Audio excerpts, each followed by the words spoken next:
M के times news में आपका स्वागत है। मैं हूं एम के आजाद। आज हम बात करेंगे झारखंड की राजनीति हलचल के बारे में।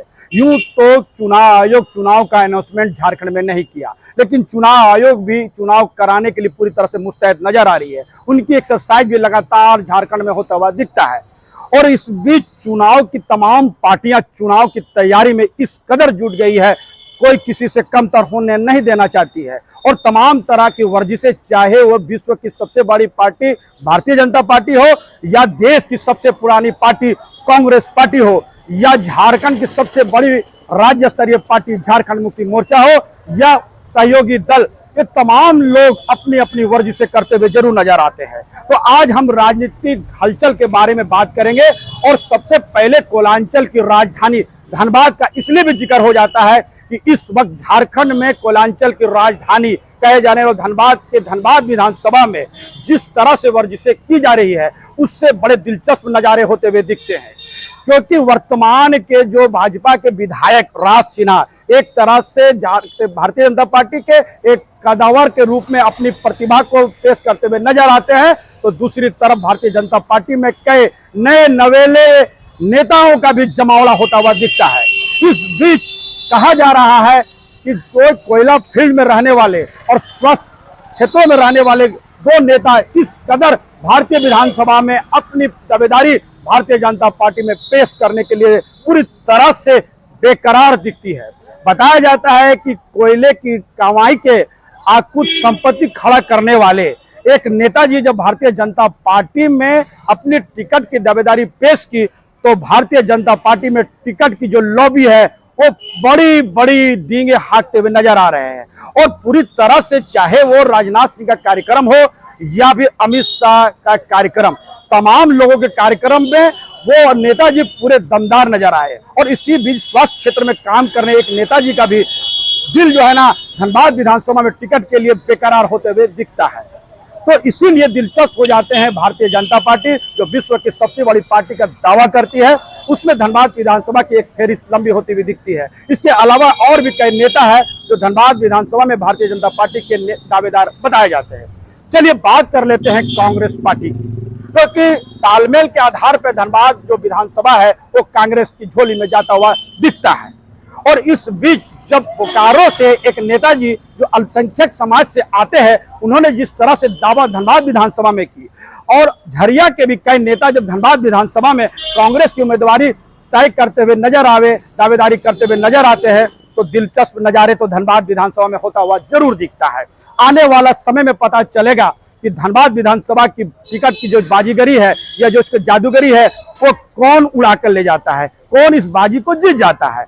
सवाल सिर्फ टिकट लेने को लेकर नहीं है, क्योंकि जिस तरह से धनबाद की राजनीति में नए नवेले जो लोकसभा के जो सांसद जीते हैं, उसके इर्द गिर्द जो भारतीय जनता पार्टी के राजनीति में एक नया आयाम होता है।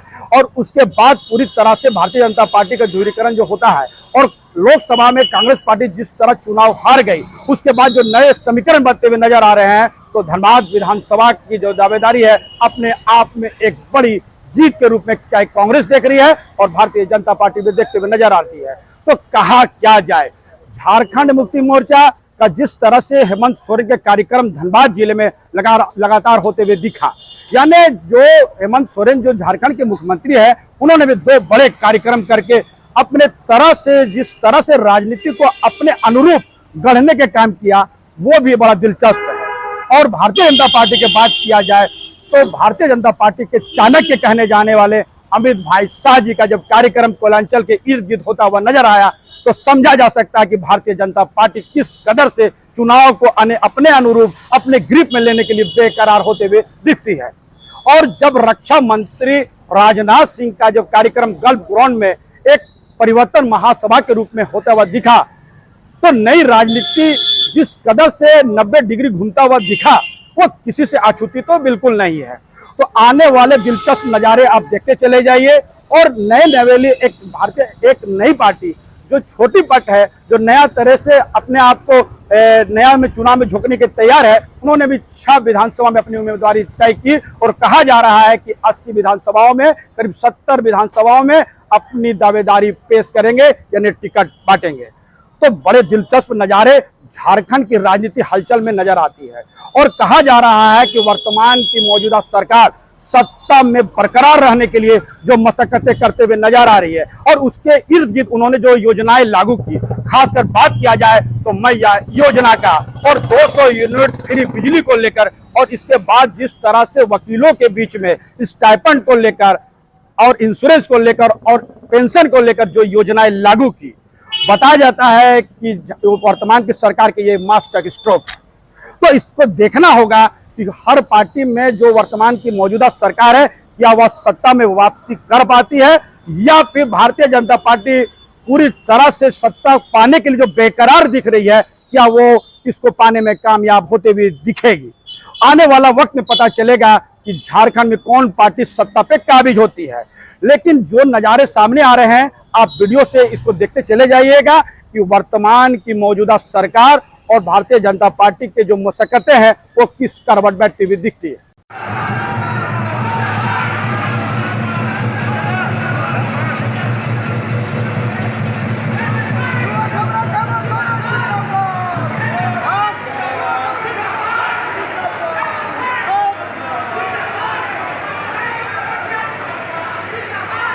सबसे पहले तो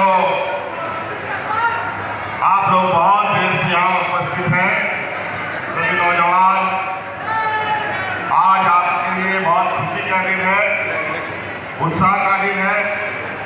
मैं बहुत ज़्यादा आप लोगों का समय नहीं लूँगा। सबसे पहले आपका हार्दिक अभिनंदन करते हुए मैं अपनी ओर से आपको जोहार करता हूँ। जोहार जोहार।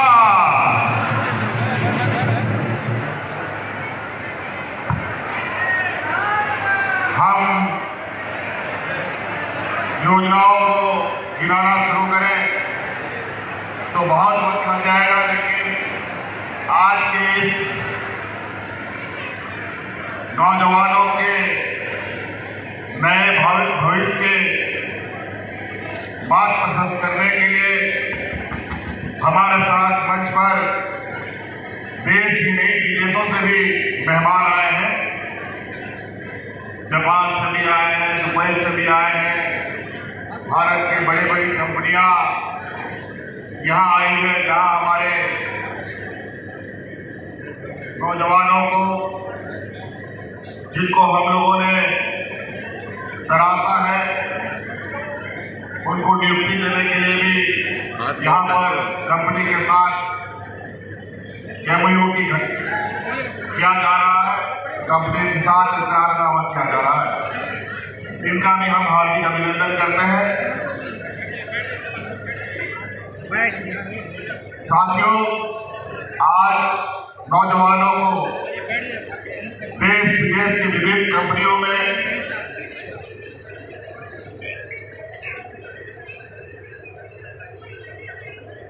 अलग अलग पदों पर अलग अलग कार्यशैली के तहत आपको यहाँ से रोजगार उपलब्ध कराया जा रहा है। मुझे लगता है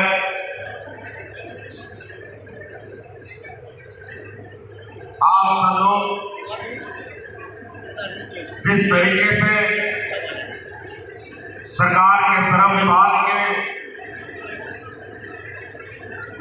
ट्रेनिंग सेंटरों में आपने आप को ट्रेन किया है, उसके अनुरूप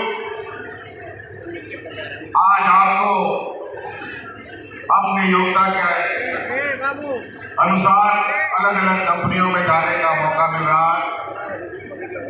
और यहीं आपकी गाड़ी नहीं रुकती, बल्कि और भी आगे जाकर के अपने आप को आप तराश कर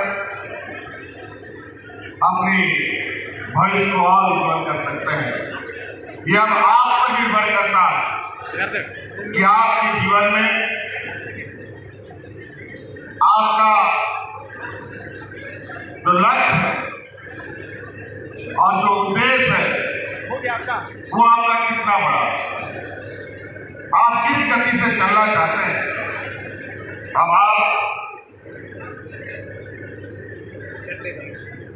इस दुनिया में खुले आसमान पर उड़ने के लिए तैयार हो चुके हैं। अब इसमें रफ्तार कैसे आपको बनानी है ये अब आपको निर्भर करता है। हमने बहुत सारे नौजवानों को श्रम विभाग के माध्यम से अलग अलग उद्योगों में अलग अलग जगहों पर रोजगार का अवसर उपलब्ध कराया है और उनमें से कई ऐसे नौजवान युवक युवतियां हैं जिन्होंने पहले पड़ाव के बाद दूसरे तीसरे पड़ाव में इतना लंबा छलांग लगाया है वो देश नहीं विदेशों में आज वो रोजगार करने गए हैं। जहाँ 10,000, 20,000, 25,000 का इनको तनख्वाह मिलता था, आज लाखों रुपया की तनख्वाहों में है वो युवक युवतियां काम कर रही है। तो निश्चित रूप से अब आपके पास ये मौका है, ये खुला आसमान है कि आप अपने आप को किस तरीके से तरा सकें। इसलिए हम आप लोगों के लिए स्वरोजगार के माध्यम से मुख्यमंत्री रोजगार सृजन योजना है। खेती बाड़ी भी आदमी पढ़ लिख करके करता है, उसके लिए भी नई तकनीक से खेती कैसे हो उसके दिशा में भी सरकार के दरवाजे खुले पड़े हैं। हमारे आने वाली पीढ़ी के लिए अच्छी स्वास्थ्य, अच्छी शिक्षा कैसे उपलब्ध हो इसके लिए भी आप लोगों ने देखा कि आज पहले चरण में 80 मॉडल स्कूल को बनाया गया है, उसके शिक्षकों की भी बहाली हम लोगों ने कर दी है। और अभी आपने भारतीय जनता पार्टी किसी नेता को देखा होगा, कांग्रेस की भले ही से हिंदुस्तान में हुकूमत रही हो, लेकिन जब भी हम विदेश गए हैं हम लोग तो बहनों भाइयों भारत का मस्तक दुनिया की नजरों में ऊंचा करने का काम हम लोगों ने किया। और यह क्या है, वहां पर आप समाज की बातें कर रहे हैं, भारत की प्रतिष्ठा को यह धूमिल करने का काम कर रहे हैं। यह हालत हो गई है इन लोगों की। इसलिए बहनों भाइयों मैं आपसे अपील करने आया हूं, झारखंड मुक्ति मोर्चा की सरकार चलाई। अच्छा ये बताओ, ध्यान से सुनो बात, JMM का क्या मतलब होता है?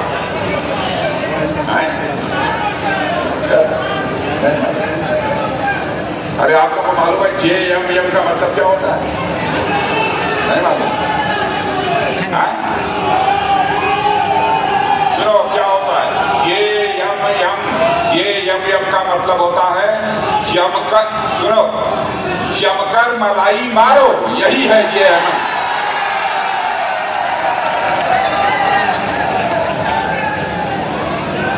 बहनों भाइयों,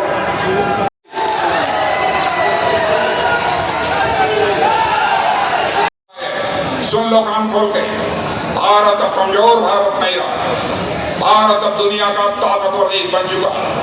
आपने देखा हमारा पड़ोसी देश है पाकिस्तान, नापाक हरकत की थी भारत की सीमा में आकर। बहनों भाइयों, हम लोगों ने घुस कर मारा।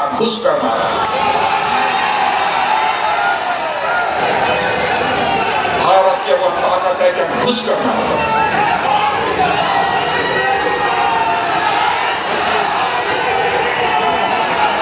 साहिबगंज का अपना क्षेत्र है, इतनी बालू की ढुलाई वहां से की, इतनी बालू की ढुलाई की कि एक राष्ट्रीय हरित प्राधिकरण की राज्य सरकार ने जुर्माना लगाया।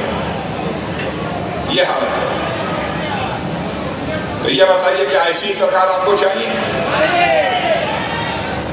नई सरकार चाहिए तो इस सरकार को बदलो।